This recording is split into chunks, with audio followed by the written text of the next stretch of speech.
One-on-One with Jane Mitchell, featuring the legends. In the early years of the San Diego Padres, one person, Randy Jones, really helped put the team on the map by emerging as a remarkable pitcher, the National League's 1976 Cy Young Award winner, even when the team wasn't so good. That's part of what makes Randy Jones a legend, his success recognized here at the Hall of Champions. But his other qualities are important too. His humor, his love of the game, his dedication to community, and how he has found a way to embrace all that and share it across generations.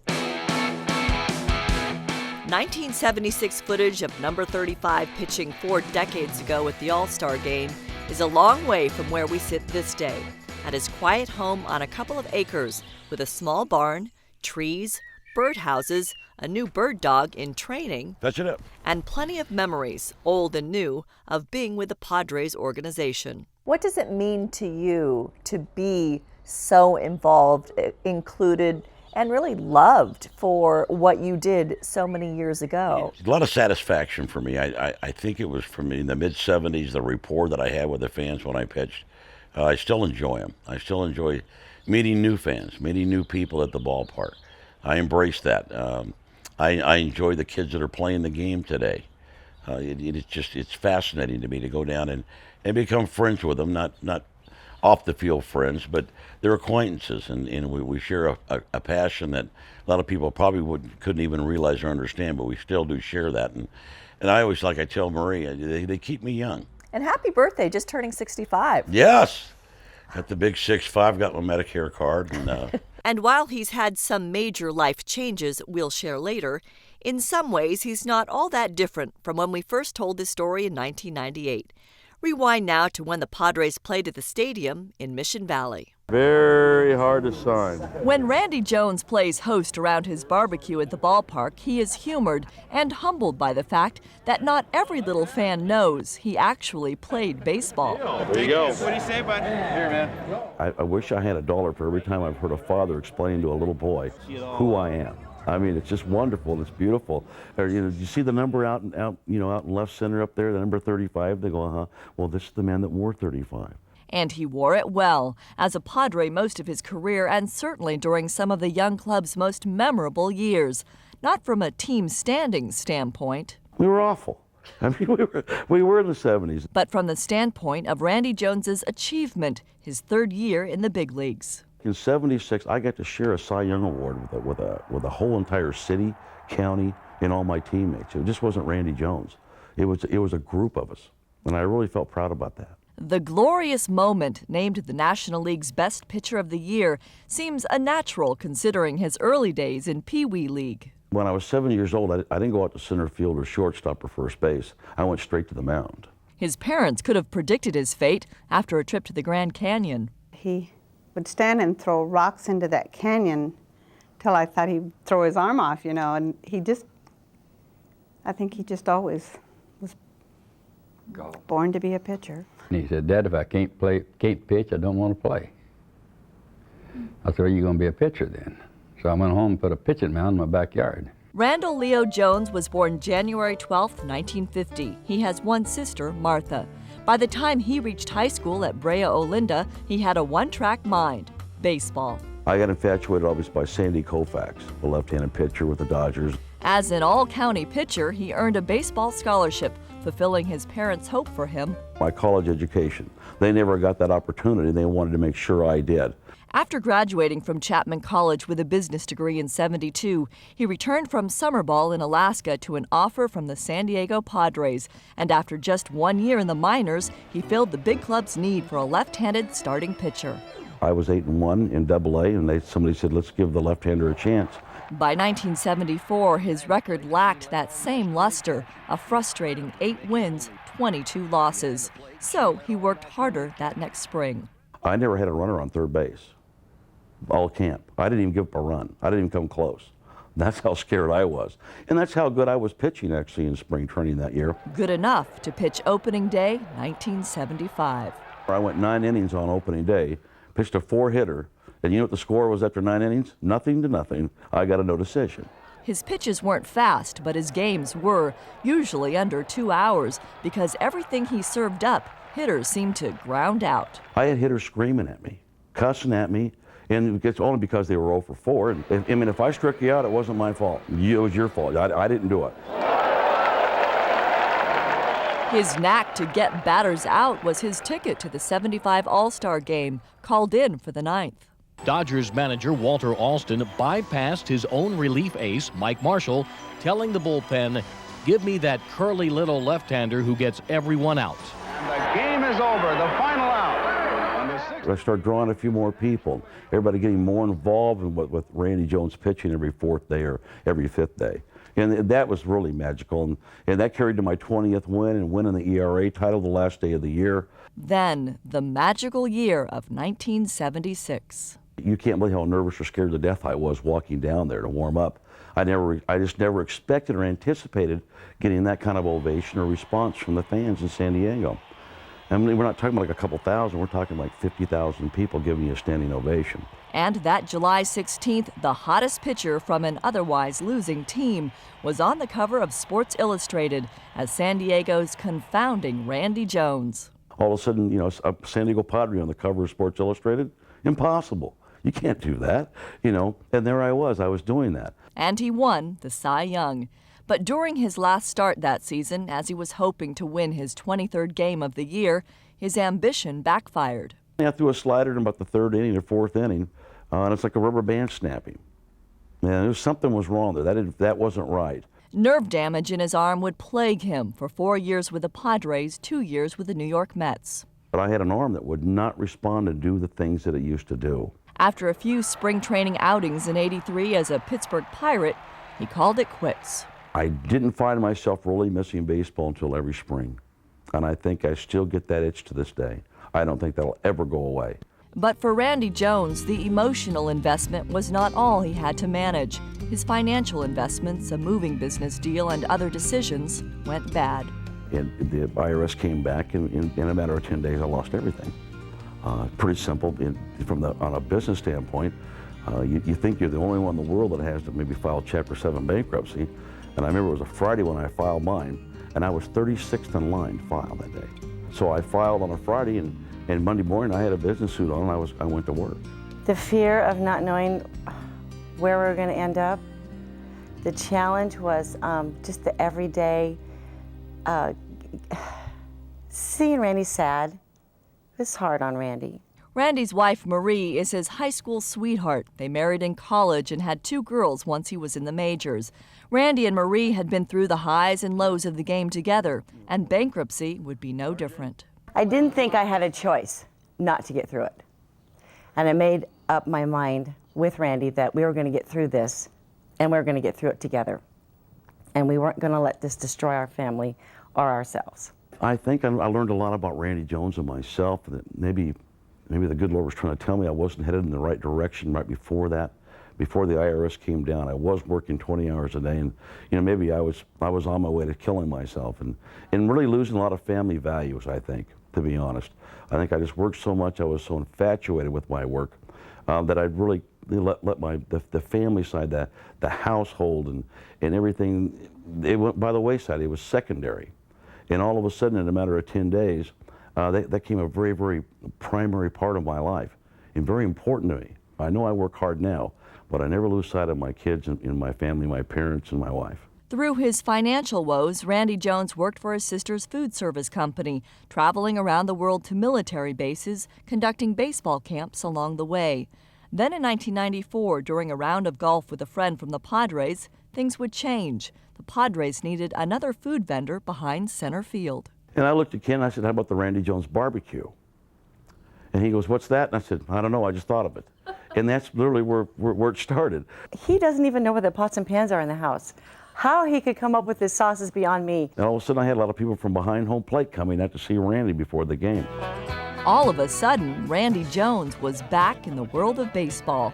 And with the new owners, John Moores and Larry Lucchino, he would be embraced as one of the first true Padres heroes. His barbecue moved to Padres Street. Thank you. In 1996, he was inducted into San Diego's Breitbart Hall of Fame. His two glory years, 1975 and 1976, I mean, it was like David against Goliath. And in '97, the Padres bestowed on Randy Jones the highest honor possible by a ball club. They retired his number. There, Randy's number 35 will proudly be displayed and never worn again by a Padres player. I was very, very proud. Up next on One, Randy Jones opens up about how and why he made a major life-changing decision.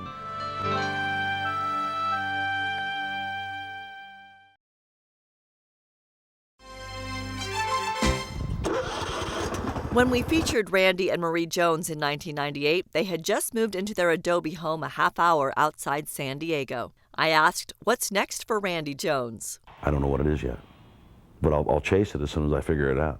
And chasing and accomplishing things he has. Hey, don't you like the porch, though? His barn out back is sort of microcosm of his non-baseball feats. And what's inside? Inside. Beautiful. 2015 marks his 23rd year of Randy Jones Barbecue at the ballpark. But his other restaurants and catering business endeavors have mostly run their course or closed. And his sauce? I did expand a little bit. I came up with a recipe for a habanero sauce. Got plenty of that. Got plenty of barbecue sauce. You might as well take some home with you. All right. I still have maybe 9 or 10 key accounts here locally. But the grandiose idea of having it nationwide and funny about at my age, I said that sounds like work. And I don't think I need any more work. Too much work. That's too much work. And I enjoy what I'm doing. I mean, yeah, I think last year my barbecue sauce business made about $2,800 for the whole year. I'm just tickled to death. Wow. Just tickled to death. See? You know, well, at least you didn't lose any. I didn't lose anything, and and I have a good time with it. And a lot of times it'll be I'll do orders, and all the orders for charities. Your fishing poles? Oh yeah, You're waiters. really quite organized. For 5 years, he was on Randy Jones' Strike Zone. On today's Randy Jones Strike Zone show, we're in Wasilla, Alaska, looking for big salmon on the Susitna River. Shooting TV shows all over the world for the Outdoor Channel, an offer he couldn't refuse. Now wait a minute, let me get this straight. You want me to go get a buddy of mine and go out and hunt and fish, and you're going to pay me when you film it? And he goes, yeah. And I said, I'll do that. I got to do that. With his former Padres colleague and musician Tim Flannery even providing the soundtrack for some episodes. Throwing sinker balls and sinkers on the line. Randy Jones has participated in countless charity events, but after 35 years of one-day golf events, he wanted a change. And with some brainstorming with his friend Kurt Gandy, the Randy Jones Golf Invitational was born. It's an innovative way to bring together golfers from charity events all over the county to compete. And I invite the first, second, and third place foursome finishers, the top 3, I invite them to my golf tournament. And you play my semifinals for free. So I got a no sponsorship, and I got with Saquon as my title sponsor, and they have the 2 golf courses out there. So we ended up with 1,600 golfers. I want to crown the best scramble foursome in all of San Diego. It had never been done before. The finals are a 2-day event at the spectacular Torrey Pines Golf Course with official scorekeepers. The winners' names are on a perpetual trophy at the Hall of Champions. They also get a private plane trip and golf outing at the exclusive Pebble Beach course. And we've crowned a champion in both years, and little $10,000 donation back to the charity that they came from. Beneficiaries in 2014, the Prostate Cancer Foundation. In 2015, the Carlsbad Coral Boosters. Realize your grandma waits for you. So what I'm trying to do is motivate more golfers, go to a local pro shop, get involved with a charity golf event. And so who knows if I made a difference doing that, but that's what I'm trying to do. A smaller but very special event to him is the Randy Jones Independence Walk and Run, benefiting the Home of Guiding Hands, an organization he's helped since his playing years. They have over 20 homes now that they actually have in-service care. They live there. And what they've done is they've enhanced the lives of these adults and kids. Not what they can't do, not what the disabilities are about, what they can do. It is comforting to know we don't have to keep moving him. We don't have to keep switching to get his needs met. I like to live here for the rest of my life, too. To see the smile on their faces and make a difference like that, what the Home of Guiding Hands does. And I'm proud to do this little simple, independence walk and run and try to raise some money and make a difference for these kids. Thank you. Thank you. Thank you. Talking charity work or baseball, Randy Jones is a fixture on the radio. I love that about Brandon Morrow, how he competes and locks it in when he gets on the mound. But At community events and sometimes taking on coaching opportunities as part of the Padres organization. I don't have a desire to become a coach and live out of a suitcase and travel anymore. I mean, I like being a part of a homebody, but I want to be involved in the game. So I'm down at the ballpark every home game. When they go on the road, I can watch the games on television and still do pre and post game radio. You don't have to be there in person. You can watch it and talk about it. Like I said, every day it seems like I get my baseball fix. And I really, really enjoy what I do. But for a while, a different kind of fix was taking a toll. While he hasn't talked much about it publicly, he volunteered the subject, sharing about a significant change in his life. I quit drinking like 8 years ago. It probably was something that was necessary, I thought, in my life. And it was a good move by me. I was ready to do so, and I'm glad I did. The quality of life is better, and I think, probably now my wife don't have to worry about Randy, what he's doing out there. Do you remember when you decided to stop drinking? It was a Saturday morning. And, I be honest, Jen, I knew I'd had a problem for a year. And I wasn't fixing it. I got up that Saturday morning, knew that I needed help. And I wasn't shy about it. And I told Marie if she wouldn't mind giving me a ride down to the McDonald's Center at Scripps. And I went down, and on a Saturday morning, I checked myself in. I was there for 34 days and educate myself how to quit drinking. And I needed that. And in doing so in that process, I came back. I went to 500 straight AA meetings. At 7 o'clock in the morning, I went 500 straight days just to make sure that I'd quit. And I did. And now it's not so much that I'm involved in a lot of AA meetings, but I mean, a lot of people that know me personally, have known me for a long time, they know if they have someone that you need some help or somebody to talk to that can relate about a drinking problem. They should call me. I'm happy to do that. But I thought better yet, just being out there by example is probably the best thing I can do for people. It's not easy, and you have to make up your mind that you want to do it, in my opinion. But once you do that, there's a fear factor. Or is your personality going to go away? Are you going to change? What's life going to be like? It's all positive. It's all good. It's what you make it. And I don't regret it one bit. And he's healthier now. Yes. What did that mean to you to know that he stopped drinking? No more. Yeah, it meant a long life. Yeah. Huh. Well, it means you I'm didn't happy. have to worry about me anymore. Yeah, we don't have to worry. I don't have to worry. Yeah. We think of Randy as a legend. Do you think of him as a legend? No. Of course not. Are you kidding? All the mistakes I've made, no way you can't be a legend and make that many mistakes. Why? That's not why. I just Come on. Yeah. You're my husband. That's it. Yeah. Embracing and thriving on the positive things in his life. Their 2 daughters, Stacy and Jamie, and their husbands and children. Randy and Marie are thrilled to be grandparents to 2 little girls and a boy.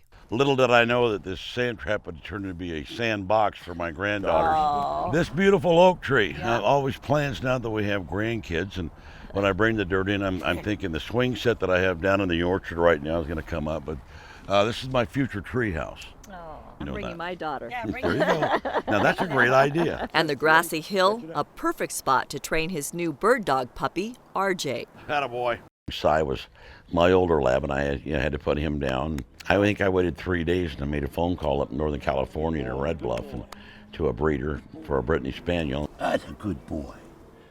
Up next on One, looking ahead, why Randy Jones believes preserving the past is just as important as enjoying the present.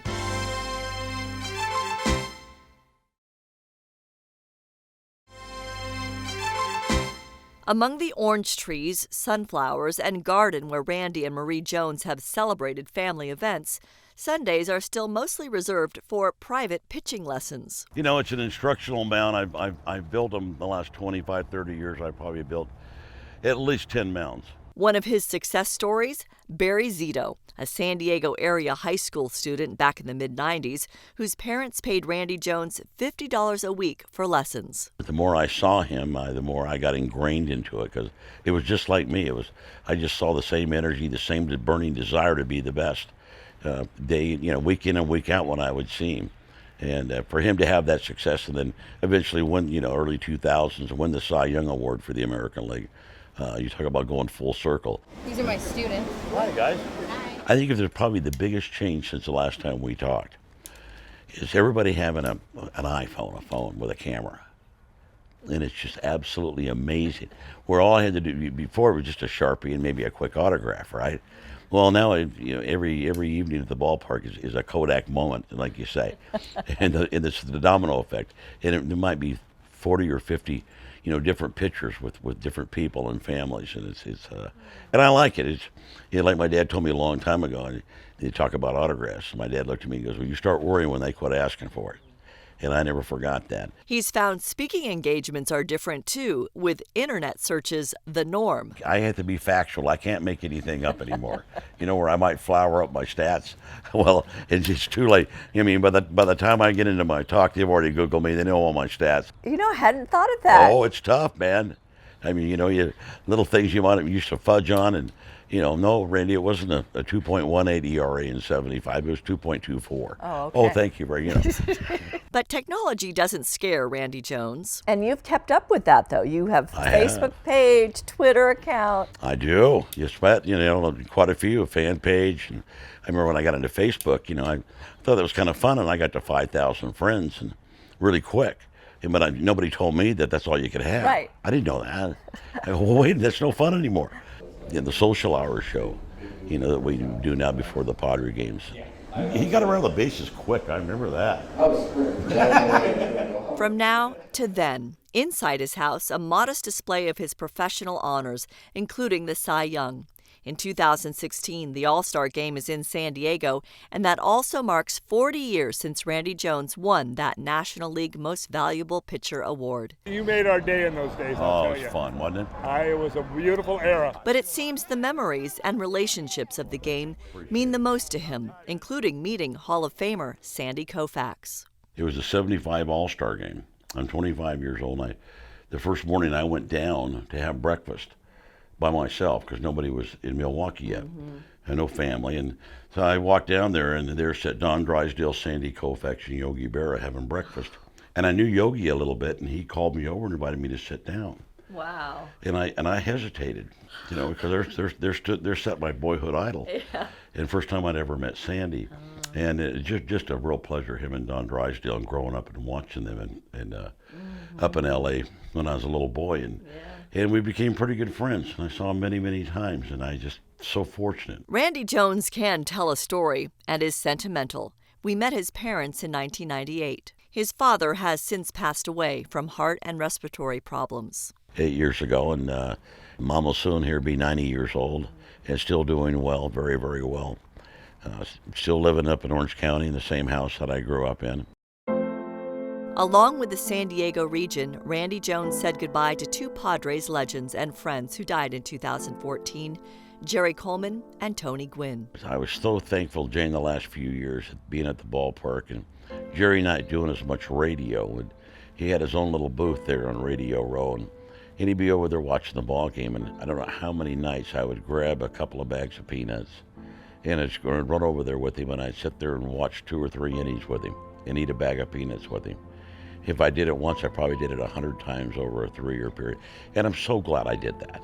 I'm just so glad I did. He was a wonderful man, and those are just great memories that I have of Jerry.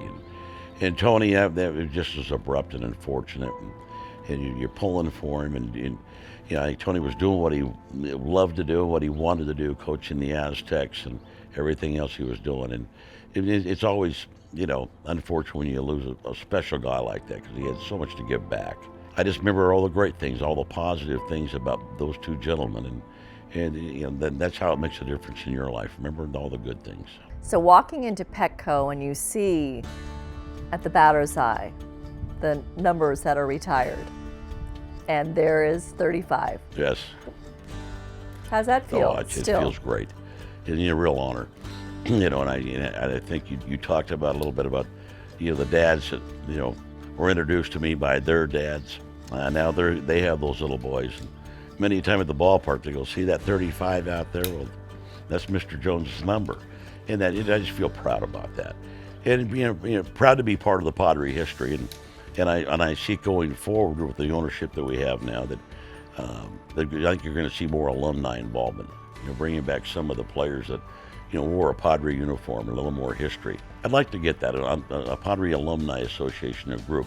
Come back to the ballpark, feel a little more welcome. I'm excited about being involved in that and making that happen. I think the fans would enjoy that. Embracing life at his own speed, choosing sobriety. Things are good for Randy Jones. I think he prioritized things very, very well.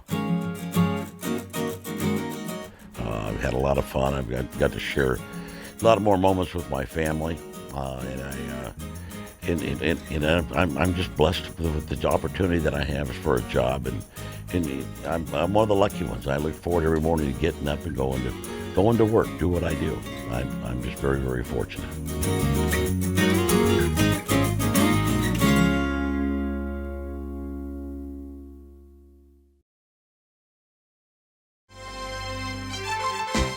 Randy Jones is timeless. He made his mark on the national baseball stage some 4 decades ago, but his valued contribution, his personality, and the ability to reinvent himself continue to make him a celebrated and much-loved part of the Padres. And he's happy to be along for the ride.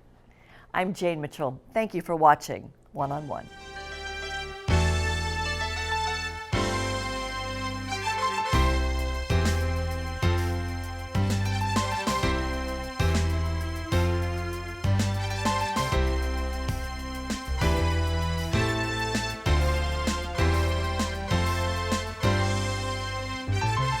For backstory content, visit 4sd.com.